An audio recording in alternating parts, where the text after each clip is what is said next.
इस वीडियो के अंदर गाइस हम लोग बात करने वाले हैं नेस्डैक 100 के इंडेक्स फंड्स के बारे में। जी हाँ, तो देखिए बेस्ट कौन से यहाँ पे म्यूचुअल फंड है जो आप यूएस का जो नेस्डैक जो है इंडाइसेस चलता है, जिसके अंदर आप इंडिया के अंदर बैठे बैठे निवेश कर सकते हैं। अभी रिसेंटली 20% का टीसीएस का रूल भी यहाँ पे लागू हुआ है, जो भी डायरेक्टली यूएस स्टॉक्स या ईटीएफ में निवेश कर रहा था।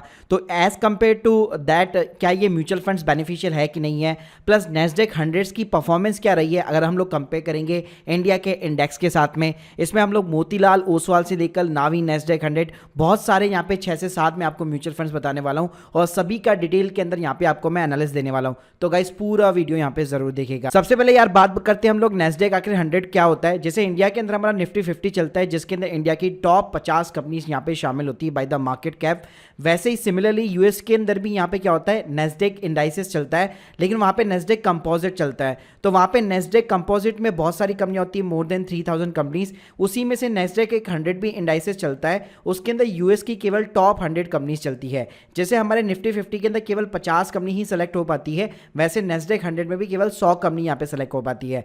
अगर देखिएगा इस इन कंपनीज की अगर मैं बात करूँ तो देखिए आप स्क्रीन के सामने यहाँ पे लिस्ट देख सकते हैं। इसमें Microsoft, Apple, Amazon, Nvidia, alphabet यानी कि गूगल, मेटा हो गया, टेस्ला हो गया, ऐसी बड़ी बड़ी कंपनी यहाँ पे शामिल है और सभी मार्केट कैप वाइज होती है। तो ऐसे यहाँ पे आप देख सकते हैं पूरी 100 कंपनियों की एक साथ यहाँ पे लिस्ट बनी हुई है, जिसमें सारे के सारे टेक जाइंट्स भी यहाँ पे इंक्लूडेड होते हैं। अब गाइस अगर हम लोग बात करें कि यहाँ पे नेस्डैक 100 की बेसिकली परफॉर्मेंस क्या कर रही है और इसको मैं सिंपली अगर मैं कंपेयर करूँ निफ्टी 50 के साथ में, तो आप स्क्रीन के सामने देख सकते हैं। पहले जो है नेस्डैक यहाँ पे बहुत ज़्यादा क्रैश हुआ था यूएस मार्केट के अंदर, क्योंकि वहाँ पे इन्फ्लेशन वगैरह काफ़ी ज़्यादा था, तो इस वजह से यहाँ पे यूएस मार्केट काफ़ी तगड़े तरीके से गिर रहा था। लेकिन पिछले 6 महीने का अगर आप कंपैरिजन करेंगे तो काफ़ी अच्छे से यहाँ पे इसने रिकवरी मानी है। इवन अगर आप एक साल का भी कंपेयर करते हैं सिंपली निफ्टी 50 इंडाइसेस के साथ में, तो आप देख सकते हैं नेस्डैक 100 ने यहाँ पे 15% का रिटर्न जनरेट करके दिया है, जबकि निफ्टी 50 ने अभी राइट नाउ 13% का रिटर्न जनरेट करके दिया है। और पिछले 6 महीने के अंदर तो काफ़ी अच्छा इसने यहाँ पे जंप लिया हुआ है। और गाइस अगर इसको मैं मान लीजिए अगर लॉन्ग टर्म पीरियड को भी लेके चलो, अगर मान लीजिए मैं 5 साल को भी लेके चलता हूँ, तब भी अगर आप देखेंगे तो नेस्डैक आपको ज़्यादा रिटर्न यहाँ पे प्रोवाइड करता है एज कंपेयर टू निफ्टी 50।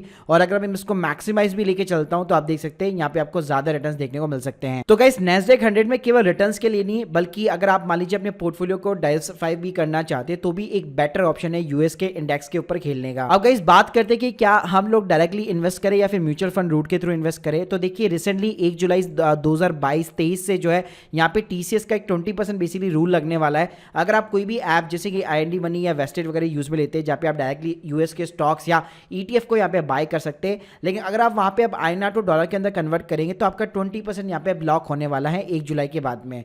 तो गाइस अगर लेट सपोज अगर आपका कैपिटल जो इन्वेस्टमेंट अमाउंट है वो काफ़ी कम है, बहुत ही आप छोटे इन्वेस्टर है, आप आईटीआर वगैरह भी फाइल वगैरह नहीं करते, आप टीसीएस को क्लेम नहीं कर सकते, तो गाइस उस केस में बेस्ट रहेगा कि आप म्यूचुअल फंड के साथ में जा सकते हैं, जहाँ पे कोई भी टीसीएस वगैरह का रूल यहाँ पे एप्लीकेबल नहीं होता। लेकिन हाँ, अगर मैं टैक्सेस की टर्म में बात करूँ तो यहाँ पे जो स्टॉक्स और ईटीएफ थे वहाँ पे आपको 20% प्लस इंडेक्सेशन बेनिफिट मिल जाता है लॉन्ग टर्म के अंदर।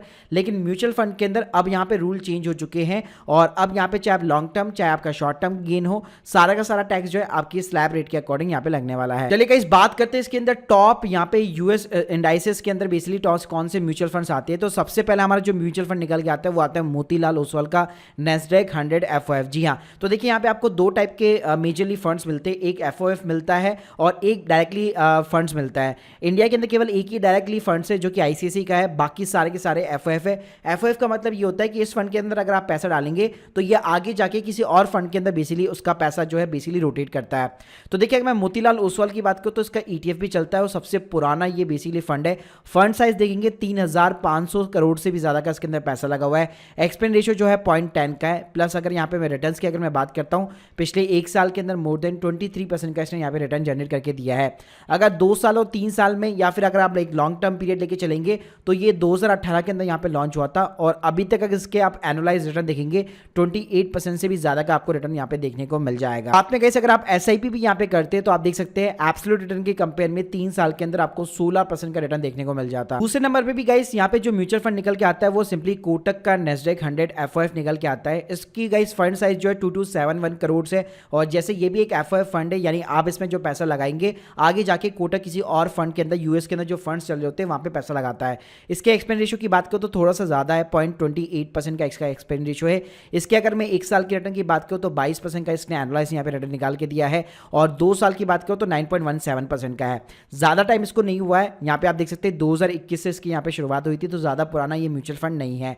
एसआईपी भी रिटर्न भी अगर आप कंपेयर करेंगे तो पिछले 1 साल के अंदर आपको एब्सोल्यूट जो रिटर्न है वो 18% के आसपास नजर आने वाला है। इसी नंबर पे गाइस यहाँ पे जो फंड निकल के आता है वो निकल के आता है आईसीसी का प्रूडेंशियल का नेस्डेक 100 इंडेक्स फंड, और ये इंडिया का ऐसा इकलौता जो है म्यूचुअल फंड है स्पेशली फॉर द नेस्डेक 100 जो डायरेक्टली जो है यूएस के स्टॉक के अंदर ही निवेश करता है। यानी आप यहाँ पे जो भी पैसा डालेंगे सीधा यूएस के स्टॉक के अंदर ही निवेश होगा। इसका अगर मैं फंड साइज की बात करूँ तो 717 करोड़ का फंड साइज है। एक्सपेंस रेशियो जो है 0.5% का है। इसके साथ में कैसे अगर मैं रिटर्न की यहाँ पे बात करूँ तो पिछले 1 साल के अंदर 23% का इसने रिटर्न जनरेट करके दिया है। ज़्यादा टाइम इसको हुआ नहीं है, सिंस इंसेप्शन दे सकते हो अक्टूबर 2021 के अंदर बेसिकली यहाँ पे ये लॉन्च हुआ था। और गाइस इसके अंदर आप स्टॉक्स देखोगे नीचे जाके तो आप देख सकते हो Microsoft, Apple, Amazon, Nvidia, Facebook, alphabet, Tesla, PepsiCo, Broadcom limited, ऐसी बहुत सारी सेम जो हम लोगों ने देखी 100 कंपनीज, वैसी उसी कंपनी की और रेशियो के अंदर बेसिकली इन लोगों ने यहाँ पे इन्वेस्ट किया हुआ है। और ये एक प्योरली इंडेक्स फंड है, मतलब यहाँ पे कोई भी एफओएफ फंड नहीं है। आप जो भी पैसा लगाएंगे सीधा यूएस स्टॉक के अंदर ही जाता है। थर्ड नंबर पे गाइस यहाँ पे जो निकल के आता है वो निकल के आता है नावी का नेस्डेक 100 एफओएफ फंड। तो गाइस ये भी यूएस के अंदर एक और इन्वेस्को करके जो है नेस्डेक 100 फंड चलता है, उसके अंदर आपका पैसा लगाया जाएगा। इसके अगर मैं फंड साइज की बात करूँ तो 549 करोड़ का फंड साइज है। एक्सपेंस रेशियो जो है 0.13% का इसका एक्सपेंस रेशियो है। अगर रिटर्न्स की बात करो तो सेम 1 साल के अंदर 23% का इसने रिटर्न यहाँ पे जनरेट करके दिया है। और ज़्यादा टाइम नहीं हुआ है, जस्ट रिसेंटली 2022 के अंदर ही मार्च के अंदर ही बेसिकली लॉन्च हुआ था, तो अभी इसको यहाँ पे ज़्यादा टाइम नहीं हुआ है। फोर्थ नंबर पे गाइस अगर मैं कंसीडर करूँ तो आदित्य बिरला का सन लाइफ का नेस्डेक 100 एफओएफ निकल के आता है। इसका फंड साइज थोड़ा सा कम है, 218 करोड़ का फंड साइज है। एक्सपेंस रेशियो जो है 0.5% का है। और गाइस इसको भी ज़्यादा टाइम नहीं हुआ है, 1 साल के अंदर इसने भी यहाँ पे 20% का रिटर्न जनरेट करके दिया है। और 2021 के अंदर बेसिकली इसकी यहाँ पे शुरुआत की गई। नेक्स्ट नंबर पे गाइस अगर मैं यहाँ पे फंड को रखूँ तो वो आता है इन्वेस्को इंडिया का basically EQQQ Nasdaq 100 ETF fund. तो गाइस ये भी एक एफओएफ है, तो इसके अंदर भी आप जो पैसा लगाएंगे यूएस के अंदर इन्वेस्को EQQQ करके एक फंड चलता है, उसके अंदर ये डायरेक्टली पैसा लगाएगा आपका। फंड साइज की बात करूँ 226 करोड़ का है। एक्सपेंस रेशियो 0.14% का है। साथ में गाइस अगर मैं रिटर्न्स की बात करूँ 1 साल में आपको 22% का रिटर्न देखने को मिल जाएगा। ज़्यादा टाइम नहीं हुआ है, जस्ट रिसेंटली अप्रैल 2022 के अंदर बेसिकली इसको लॉन्च किया गया था। और गाइस 7th नंबर पे आता है हमारा लास्ट एक्सिस का Nasdaq 100 FOF fund. Fund size केवल 75 करोड़ का है। एक्सपेंस रेशियो जो है 0.20% का है। रिटर्न्स की बात करूं तो गाइस इसको अभी 1 साल भी पूरा नहीं हुआ है। रिसेंटली यहाँ पे जो इंसेप्शन अगर आप डेट देखेंगे तो नवंबर 2022 के अंदर इसको लॉन्च किया गया था। तो अगर सिंस इंसेप्शन अगर आप रिटर्न देखेंगे तो आपको ज्यादा रिटर्न देखने को मिलेंगे, क्योंकि पिछले 6 महीने के अंदर काफी अच्छे रिटर्न यहाँ पे निकाल के दिए नेस्डेक 100 ने। तो गाइस अगर आप लोगों के लिए अगर मैं ओवरऑल यहाँ पे समराइज करना चाहूँ तो अगर आप फंड साइज से सिंपली फिल्ट्रेशन मानना चाहते हो तो सबसे बेस्ट तो यहाँ पे मोतीलाल ओसवाल है, जो कि सबसे पुराना भी है और सबसे ज्यादा भी पैसा इसी के अंदर लगा हुआ है। इसके बाद में गाइस आप सिंपली कोटक नेस्डेक को यहाँ पे कंसीडर कर सकते हैं। अगर आप प्योरली चाहते हैं कि मैं सिंपली एक इंडेक्स फंड चूज करना चाहता हूँ एफओएफ की जगह, तो आप आईसीसी के साथ भी जा सकते हैं, वो भी यहाँ पे डेफिनेटली यहाँ पे बेस्ट है। इसके अलावा गाइस यहाँ पे आप सभी फंड्स के अंदर आपको एक हल्का सा ना ट्रैकिंग एरर को भी देखने को मिलेगा। यहाँ पे ऐसा नहीं होता है, जैसे मान लीजिए अगर नेस्डेक 100 ने आप देखेंगे यहाँ पे अगर मान लीजिए 1 महीने के अंदर यहाँ पे इसने 6.78% का रिटर्न जनरेट करके दिया है, तो आप जिस फंड के अंदर निवेश कर रहे हैं वो भी ही इतना ही रिटर्न जनरेट करके देगा, क्योंकि इसके अंदर INR और डॉलर का भी बेसिकली कैपिटल एप्रिसिएशन भी होता है, तो उसकी वजह से आपको ज्यादा भी रिटर्न्स यहाँ पे देखने को मिल सकते हैं और कम भी रिटर्न्स देखने को मिल सकते हैं। तो आपको वेरिएशन यहाँ पे जरूर मिलेगा, ऐसा नहीं होगा कि ट्रैकिंग एरर बिल्कुल भी कम मिलेगा। इसके अलावा सेबी ने यहाँ पे फॉरेन इन्वेस्टमेंट के ऊपर रेस्ट्रिक्शन भी लगाई थी फरवरी 2022 के अंदर। मैंने आपको जितने म्यूचुअल फंड बताया था उन सभी ने इन्वेस्टमेंट वगैरह लेनी यहाँ पे स्टॉप कर दी थी, लेकिन गाइस रिसेंटली वापस सेबी ने थोड़ी बहुत रिलैक्सेशन यहाँ पे दी है। तो यहाँ पे जो ये $1 बिलियन का आंकड़ा होता है तब तक ये बेसिकली इसको क्रॉस नहीं कर जाता इस थ्रेशोल्ड लिमिट को, तब तक वो आपसे इन्वेस्टमेंट वगैरह लेते रहते हैं।